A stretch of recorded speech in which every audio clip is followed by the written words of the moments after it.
Hello everyone, অসীমার কিচেনে আপনাদের সকলকেই স্বাগত। আজকে আমি নিয়ে এসেছি বেসনের তৈরি মিল্ক কেকের রেসিপি নিয়ে। এটা তৈরি করা খুবই সহজ, আর কিভাবে এটা সহজেই আপনারা বাড়িতে বানিয়ে নিতে পারবেন সেই রেসিপি নিয়ে কিন্তু আমি হাজির হয়েছি। সামনে রাখি পূর্ণিমা আসছে, আপনারা কিন্তু বাড়িতে এই মিষ্টিটা বানিয়ে ভাইদের খাওয়াতে পারেন। এখানে নিয়ে নিয়েছি হাফ বাটি মতো ঘি, আর নিয়ে নিয়েছি 1.5 বাটি মতো বেসন। আজকে আমি বাটির মাপ করেই আপনাদের এটা দেখাচ্ছি। প্রথমে ঘিয়ের থেকে 2 চামচ মতো ঘি দিয়ে আমি এটা গরম করতে বসিয়ে দিলাম।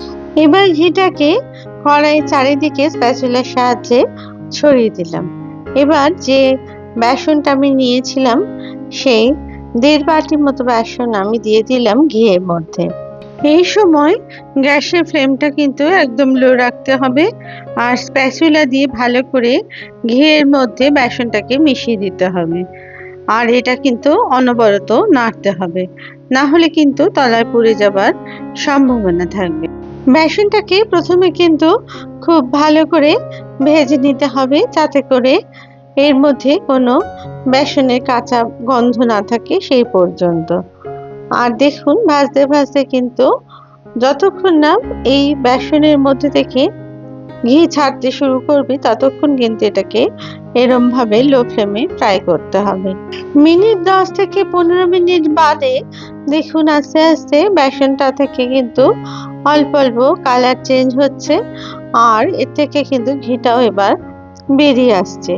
এইভাবে অনবরত নেড়ে চেড়ে বেসনটাকে কিন্তু ভেজে নিতে হবে। মাত্র 4টি উপকরণ দিয়ে আপনারা কিভাবে সহজে এই বেসনের তৈরি মিল্ক কেক বানিয়ে নিতে পারবেন ঘরেতেই, সেই রেসিপি কিন্তু আমি করে দেখাচ্ছি।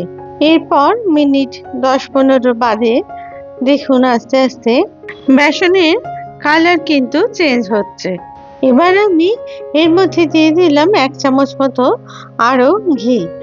এই ঘি দেওয়ার পরে আবার ভালো করে কিন্তু এটাকে ভাজতে থাকলাম। তারপরে দেখুন আস্তে আস্তে কিন্তু এর থেকে ঘিয়ের অংশ ছাড়তে শুরু করেছে, আর বেসন থেকে একটা সুন্দর গন্ধ বেরোতে শুরু করেছে।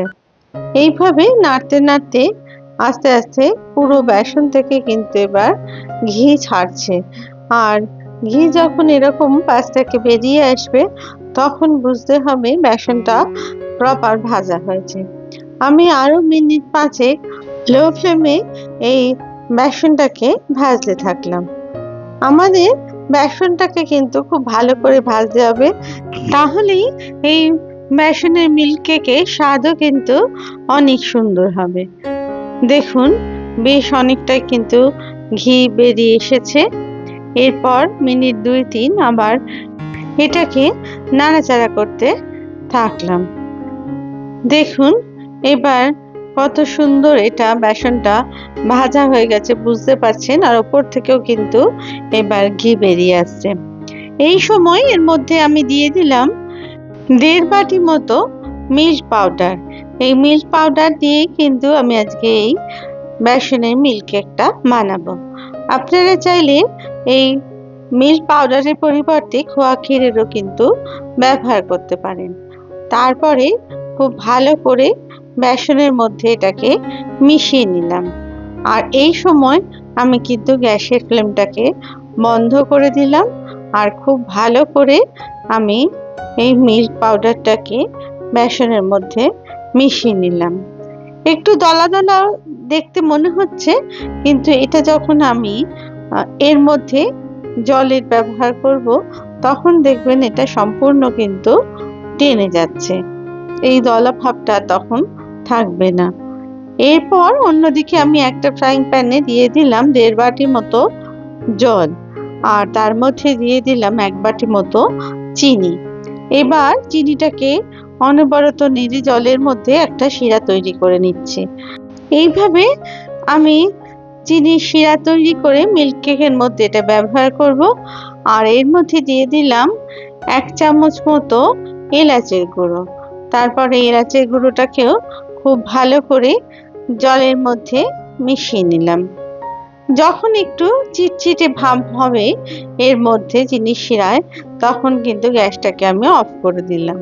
এবার এটাকে আমি ঢেলে নিলাম একটা মেজারিং মাগের মধ্যে। তারপরে অল্প অল্প করে আমি বেসনের মধ্যে এটা দিতে থাকলাম আর স্প্যাচুলা দিয়ে এটা অনবরত নাড়তে থাকলাম।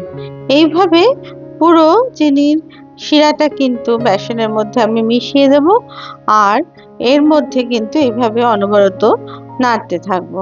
তাহলে কিন্তু পুরো চিনির শিরাটা এর মধ্যে মিশে যাবে। আমি একটা এখানে মিক্সে ব্যবহার করলাম যাতে করে সমস্ত মিল্ক পাউডার আর বেসনের মধ্যে চিনি শিরাটা ঢোকে, সেই কারণে আর মেশানোটাও সুন্দর হয়, সেই জন্য আমি কিন্তু মিক্সে ব্যবহার করলাম। তারপরে স্প্যাচুলা দিয়ে আবার অনবরত নেড়ে এটাকে মিশিয়ে নিলাম। এই সময় আমি গ্যাসের ফ্লেমটাকে এবার আবার অন করে দিলাম, দিয়ে আবার ভালো করে এটাকে পাক দিতে থাকলাম যতক্ষণ না কড়াই থেকে বেসনের অংশ ছেড়ে আসছে, ঠিক ততক্ষণ পর্যন্ত এটাকে এভাবে অনবরত নেড়ে চেড়ে বেসনের একটা সুন্দর মণ্ড তৈরি করে নিতে হবে। আমি স্বাদটাকে আরেকটু বাড়ানোর জন্য 10টা কাজু বাদাম নিয়ে সেটাকে গুঁড়ো করে রেখেছিলাম মিক্সারে, সেটা দিয়ে দিলাম এবার এই বেসনের মধ্যে। তারপরে কাজু বাদামের অংশটাও একসাথে মিশিয়ে খুব ভালো করে এটাকে নাড়তে থাকলাম।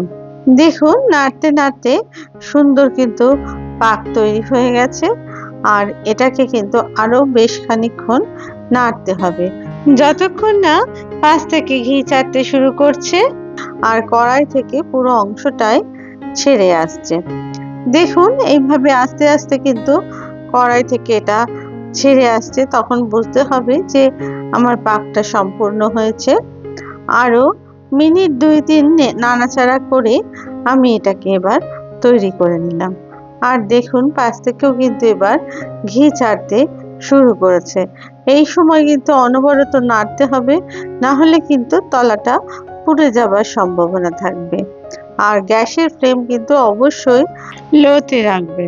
আর এইভাবে কিন্তু আমি বেসনের মিল্ক কেকটা তৈরি করে নিলাম। মিল্ক কেক এবার কিন্তু আমার একদম তৈরি। আর এই সময় গ্যাসটাকে আমি অফ করে দিলাম। এরপরে একটা কাঁচের টিফিন বক্সের মধ্যে আমি দিয়ে দিলাম বেকিং পেপার। যেহেতু আমার কাছে কোনো বাটার পেপার ছিল না, সেই কারণেই আমি বেকিং পেপারটা নিয়েছি।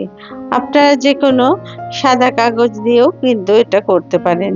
আর তার মধ্যে কিন্তু ঘি দিয়ে আমি পেপারটার গায়ে ব্রাশ করে নিয়েছি। এরপর মোল্ডে আমি ঢেলে দিলাম বেসনের মিল্ক কেকের অংশটাকে। তারপরে স্প্যাচুলা দিয়ে চেপে চেপে ভালো করে এটাকে চেপে বসিয়ে দিলাম। এইভাবে করে আমি এটাকে কিন্তু এবার ঠান্ডা করার জন্য রেখে দেব। একটু ট্যাপ করে নিয়ে উপর থেকে দিয়ে দিলাম কিছু পেস্তা কুচি। আপনারা এখানে যে কোনো ড্রাই ফ্রুটস দিতে পারেন, আবার চাইলে এটা নাও দিতে পারেন। এমনিতেই কিন্তু এটা খেতে খুবই সুন্দর আর সুস্বাদু লাগে। এবার আমি বেসনের এই মিল্ক কেকটাকে ঠান্ডা করার জন্য বাইরে রেখে দিলাম 4 ঘন্টা। আপনারা যদি চান এটাকে কিন্তু ফ্রিজেও রেখে দিতে পারেন বেশ খানিকক্ষণের জন্য, যতক্ষণ না এটা ঠান্ডা হচ্ছে। 4 ঘন্টা বাদে আমি আবার ফিরে এলাম। কাগজটাকে আমি সরিয়ে দিয়েছি।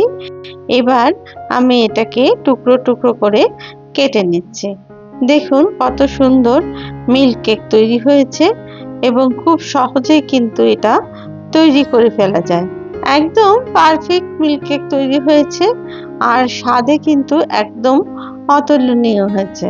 যদি আমার এই রেসিপি আপনাদের ভালো লেগে থাকে তাহলে প্লিজ লাইক, শেয়ার আর কমেন্টস করতে ভুলবেন না। আর আপনারা যদি আমার চ্যানেলের নতুন বন্ধু হন তাহলে চ্যানেলটিকে সাবস্ক্রাইব করে দেবার অনুরোধ রইল। আর পাশে থাকা বেল আইকনটিকে প্লিজ প্রেস করে দেবেন যাতে করে নতুন রেসিপি দিলে সহজেই তা আপনাদের কাছে পৌঁছে যায়। আবার নতুন রেসিপি নিয়ে আপনাদের কাছে হাজির হব। আপনারা সবাই খুব ভালো থাকবেন। ধন্যবাদ।